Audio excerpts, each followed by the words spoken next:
किस तरह से ये मीटिंग चल रही है और मोहसिन नकवी को जबरदस्त तरीके से लताड़ पड़ी है। और एक तरह से कहा जाए कि राउंड 1 ये जो पूरे मामले में अगर देखा जाए मीटिंग का राउंड 1, वैसे तो हर राउंड में वो हारे हैं। देखो एक टीम जीती हुई है, उसका हक है ट्रॉफी। अब मैं और आप अपने गालों पे पड़ने वाले जख्म को सहलाते रहें और अपनी टीम के बारे में खुशगुमानियाँ या बदगुमानियाँ पालते रहें। तुम लोगों का पूरी दुनिया में कार्टून बना है और बीसीसीआई ने ये वार्निंग दी है नकवी को कि तुम्हारे दिन अब खत्म हो गए एसीसी में। ये तो चोर पना है ना, ठीक है, ये डकैत जो भाई यहाँ फितरत दिखाई गई है पाकिस्तान की क्या कि सब कुछ चुरा लो।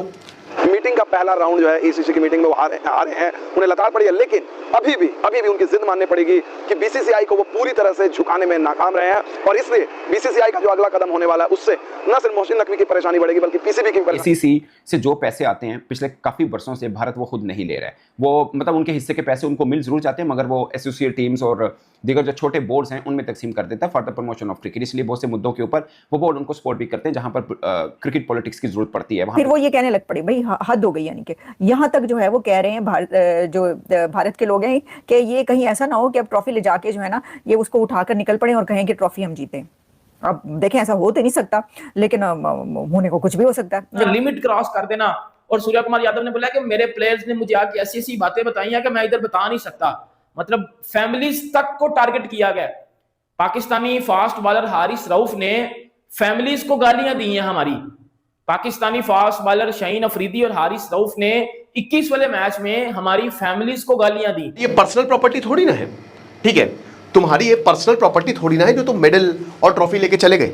और उसके बाद वो शाहीन जो है वो परगटे कबूतर साबित होते हैं, पता ही नहीं चलता कि उनकी बारात किधर जाकर के ठिकाने लग गई। शुक्ला ने चलते इजलास के अंदर पहले बोले कि मुझे सबसे पहले बात होगी कि ट्रॉफी जो है वो कहाँ पे है, भारत जीता है तो वो ट्रॉफी भारत को मिलनी चाहिए। जिसके बाद मोहसिन नमस्कार दोस्तों, जय हिंद। बीसीसीआई ने पीसीबी और एसीसी के चीफ मोहसिन नकवी को लताड़ा है और बोला है कि अगर ट्रॉफी वापस नहीं किया तो इसका खामियाजा उनको भुगतना पड़ेगा, उनको एसीसी के पद से हटा दिया जाएगा। जिसके बाद बताया जा रहा है कि नकवी ने बीसीसीआई से माफी मांगी है। रविवार 28 सितंबर को हुए एशिया कप फाइनल के बाद भारतीय टीम ने नकवी के हाथों ट्रॉफी लेने से मना कर दिया था। इसके बाद एसीसी के किसी अन्य अधिकारी से टीम को ट्रॉफी देने की बजाय नकवी इसे अपने साथ होटल ले गए। वे इस बात पे अड़ गए कि वो भारतीय टीम को ट्रॉफी नहीं देंगे। इसके 2 दिन बाद मंगलवार को एसीसी की एनुअल मीटिंग हुई। इसमें भारतीय क्रिकेट बोर्ड बीसीसीआई ने नकवी को जल्द से जल्द ट्रॉफी वापस करने को कहा है। भारतीय अधिकारियों ने नकवी को चेतावनी दी है कि अगर ऐसा नहीं हुआ तो उनको एसीसी प्रमुख के पद से हटाया जा सकता है। इसके बाद नकवी ने ट्रॉफी एसीसी ऑफिस में जमा करा दिया है। बैठक में नकवी ने सफाई देते हुए कहा कि उन्हें लिखित में कहीं भी ये सूचना नहीं दी गई थी कि भारतीय टीम उनसे ट्रॉफी नहीं लेगी। उन्होंने कहा, मैं तो वहाँ बिना वजह कार्टून की तरह खड़ा था। जीव शुक्ला ने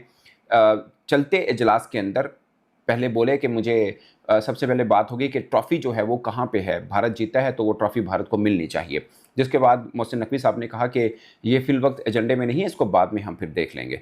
मगर उन्होंने ज़रा और ऊंचे लहजे में कहा कि नहीं, ट्रॉफी का मुद्दा भी डिस्कस होना चाहिए क्योंकि ये कभी ऐसा हुआ नहीं है, एक टीम जीती है और ट्रॉफी उनके पास नहीं है, ट्रॉफी कहाँ पे हमें बताया जाए और हमें कब मिलेगी, ये वो सब चीज़ें हुई। जिसके बाद मोहसिन नकवी साहब, मैं नटशल आपको बता देता हूँ, उन्होंने बोला कि अगर ट्रॉफी चाहिए तो भारतीय कप्तान सूर्य कुमार यादव एसीसी ऑफिस में आके फिर मेरे से वसूल करेंगे। जाहिर है जो कि एक चीज़ होती है, मगर फिल वक्त अब ये मुद्दा या ये ऊँट किसी करवट नहीं बैठा है। जाहिर है इन्होंने ट्रॉफी दी नहीं है, भारत ने मांगी है, वो हुआ नहीं है। अब ये 2-3 चीज़ें हैं कि ये मामला किस रुख जाएगा, ये बहुत अहम है कि ये मामला अब किस रुख जाएगा। सवाल ये पैदा होता है कि ये सब चीज़ें हो गई, नो हैंडशेक भी हो गया, ट्रॉफी वाला मुद्दा भी हो गया, बीच में पाकिस्तान ने एक मैच को 1 घंटा लेट भी किया और सब चीज़ें भी हुई हैं। तो सवाल अब पैदा होता है कि ये मामला अब सुलझेगा क्या। तो जवाब ये है कि अब खुली बदमाशी शुरू हो चुकी है बीसीसीआई की तरफ से भी और पाकिस्तान क्रिकेट बोर्ड की तरफ से भी। जो रूल्स होते हैं, जो प्रोटोकॉल होते हैं, जिसको पंजाबी में कहते हैं वो लैन गया, वो तेल लैन गया। बस क्रिकेट की जो असल रूह है, ये स्पोर्ट्समैन स्पिरिट है, वो बुरी तरह से पहले भी मस्क हो चुकी थी, अब मज़ीद मसली जाएगी।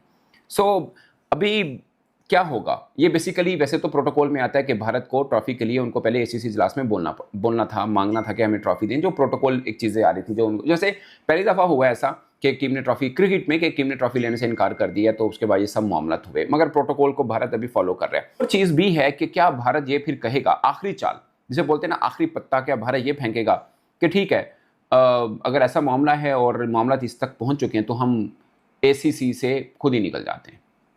अब ये बात सिर्फ इसलिए हो सकती है कि मैं ACC से जो पैसे आते हैं पिछले काफ़ी वर्षों से भारत वो खुद नहीं ले रहा है। वो मतलब उनके हिस्से के पैसे उनको मिल ज़रूर जाते हैं, मगर वो एसोसिएट टीम्स और दीगर जो छोटे बोर्ड्स हैं उनमें तकसीम कर देता है for the promotion of cricket. इसलिए बहुत से मुद्दों के ऊपर वो बोर्ड उनको सपोर्ट भी करते हैं, जहाँ पर क्रिकेट पॉलिटिक्स की ज़रूरत पड़ती है वहाँ पर उनको सपोर्ट भी मिल जाती है। वो अलग बात है कि इस बार एशिया कप से पहले जो ACC का इजलास हुआ था उसमें 25 के 25 जिसमें रेगुलर और बाकी मेंबर शामिल हैं वो सब के सब शरीक हुए थे।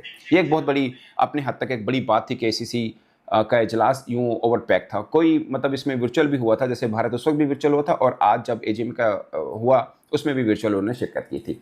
बट सवाल ये पैदा होता है कि भारत क्या ये धमकी देगा कि ठीक है फिर हम ACC से निकल जाते हैं, क्योंकि भारत को पैसा मिल नहीं रहा और ACC के अंदर जो पैसा आ रहा है लाइक एशिया की बाकी टीमों को जो पैसा आ रहा है उसका काफ़ी खासा हिस्सा जो है वो भारत से होता है। ICC के अंदर भारत की 70-75% उनका होता है रेवेन्यू, मगर ACC में ज़्यादा रेवेन्यू ही उनका होता है। बाकी बोर्ड छोटे हैं, उनके पास इतना पैसा है नहीं है, ना श्रीलंका के पास, ना बांग्लादेश के पास, ना पाकिस्तान, अफगानिस्तान की तो टीमों के स्पॉन्सर भारत से मिलते हैं। सो क्या भारत अब फिर इस थ्रेट पे आएगा कि ठीक है नहीं है तो फिर अगर बात इसमें नहज पे पहुंची है तो ठीक है फिर हम लेते ही नहीं है, हम आइंदा ACC में भी नहीं होंगे, जिसका कि अगला एशिया कप जो है वो बांग्लादेश में होगा, तो कहेगा ठीक है हम ACC से पुल आउट कर जाते हैं। क्या भारत इस नहज पे पहुंचेगा? अगर पहुंचता है तो ये एशिया क्रिकेट के लिए ऑफ कोर्स किसी तरह से भी फायदेमंद नहीं होगा। एक तो एशिया कप नहीं हो रहा, उससे जो रेवेन्यू जनरेट होता है सब बोर्ड्स को मिलता है, उसका नुकसान है। सो ये एक चाल है भारत के पास, शायद ये आखिरी चाल हो जो वो यूज़ करे और उसके ऊपर बाकी बोर्ड भी बीच में फिर घुसें कि नहीं इस मामले को किस तरह सुलझाया जाए। तो फिर देखना है कि पाकिस्तान अपने मौक़िफ़ से थोड़ा पीछे हटेगा या भारत गंडे वाली मिसाल जो है वो उनके ऊपर आएगी। भारत ACC में कोई ख़ास इंटरेस्ट रखता नहीं है और ICC में उनकी चुदराहट है। वैसे तो ACC में भी है, अगरचे सरबराही हमारे पास है, वो रोटेशन पॉलिसी होती है, हर 2 साल के बाद चेंज होती रहती है। फिल वक्त हमारे पास है, मोहसिन नकवी साहब उसके सरबराह हैं। बट पॉइंट ये है कि क्या भारत यूं ही छोड़ देगा? ऑफ कोर्स नहीं। एक सिंबॉलिक है, ट्रॉफी है, मगर मुद्दा तो छिड़ा हुआ है ना, उसके अंदर उनके अपने लोग 1.25 अरब आबादी इन्वॉल्व है और हमारी तरफ से भी 25-30 करोड़ लोग देख रहे हैं कि इस मुद्दे को कैसा सुलझाया जाएगा या किस रुख जाएगा। सो दोनों की आप कह सकते हैं कि ईगो के बीच में क्रिकेट आ चुकी हुई है। वैसे स्टार्ट इंडिया की तरफ से हुआ, अगेन मैं आपको बता दूं, स्टार्ट इंडिया की तरफ से हुआ, बट दोनों के बीच में क्रिकेट को नुकसान हो रहा है और ठीक ठाक किस्म का नुकसान हो रहा है। अगर यही चीज़ आगे ICC के ऊपर जाएगी, मतलब वहाँ पे चौधरी जो है वो भारत है, सरबराही जयशाह साहब के पास है और हमारे साथ अगर कुछ 19-20 हो जाता है मामला तो जो कि हो रहा है, ऑलरेडी मामला चल रहे हैं, पोलिटिसाइज हो चुका हुआ है क्रिकेट, तो ये किसी तरह से भी क्रिकेट के लिए बेहतर नहीं है। बट मुझे लगता है कि ICC के ऊपर जाकर चीज़ों को शायद इस चीज़ को लेकर ACC की ट्रॉफी और इस मामले को लेकर शायद छेड़खानी ना की जाए, ना ही बातचीत होगी, मगर और मामला के ऊपर जाहिर है BCCI अपना असर और अपनी ताकत ICC प्लेटफॉर्म से पाकिस्तान को दिखाने की कोशिश करेगा। हाँ भाई, खेल लिया मैच, मिल गई ट्रॉफी, हो गई जीत। मैं पाकिस्तान क्रिकेट टीम के मैच से 1 महीने पहले बता सकता हूं कि मैच में क्या होने वाला है, लेकिन आप इसे मेरी कसर नफसी समझें कि मैं इस बात का बरमला इज़हार नहीं फरमाता। पाकिस्तानी मीडिया की चवले में देखता रहता हूं, अखबारात में जो सुर्खियां लगती हैं वो सुनता रहता हूं, तबसरे जो हो रहे होते हैं मैं वो भी सुनता हूं कि जी हमारे फ़लाँ प्लेयर में फ़लाँ पोटेंशियल है और दुनिया को अभी जो है वो एक्सप्लोर करना बाकी है, उनकी फ़लाँ खसलत। लेकिन इलेक्ट्रॉनिक मीडिया से ज़्यादा मुझे शिकवा है प्रिंट मीडिया से। प्रिंट मीडिया मैच से 1 दिन पहले लिखता है आज शाहीनों का मुकाबला फ़लाँ से होगा और उसके बाद वो शाहीन जो है वो परगटे कबूतर साबित होते हैं। पता ही नहीं चलता कि उनकी बारात किधर जा कर के ठिकाने लग गई। जिस तरह से हम लूले लंगड़े तरीक़े से फ़ाइनल में पहुँचे, तू हार जाए, उसकी माँ मर जाए, उसकी जो है वो घर में मौत हो जाए, इस तरह से करके तो हम जा कर के फ़ाइनल में पहुँचते हैं। फ़लाँ इंडिया से जिस दिन मुकाबला हो तो उस दिन आपने 2 काम करने हैं, एक तो टीवी नहीं खोलना होता है और दूसरा मैच की अपडेट्स आपने नहीं लेनी होती है। आपको अपनी ज़िंदगी में यूँ मगन होना होता है कि जैसे आपको पता ही नहीं है कि मैच नाम की कोई चीज़ है भी। बहरहाल ग्राउंड रियलिटी ये है कि इंडिया जो है वो ट्रॉफ़ी का हकदार ठहरा। अब ये एक अलग बात है कि इंडिया ने मैदान में पोलिटिसाइज़ करके मामले को और ट्रॉफ़ी वसूल नहीं की। हम भी आखिरी वक्त तक जो है वो तस्वीर बनाने के शौक़ में पोडियम घेर के खड़े रहे कि इंडियंस आएंगे और हमसे जो है वो ट्रॉफ़ी लेंगे, लेकिन इंडियंस ने ना आना था ना वो आए। उनको मतलब था उस एक जीत से जो उनकी हो चुकी, उसके बाद जो उनके प्रधान हैं उन्होंने ट्वीट दागना था वो दाग दिया।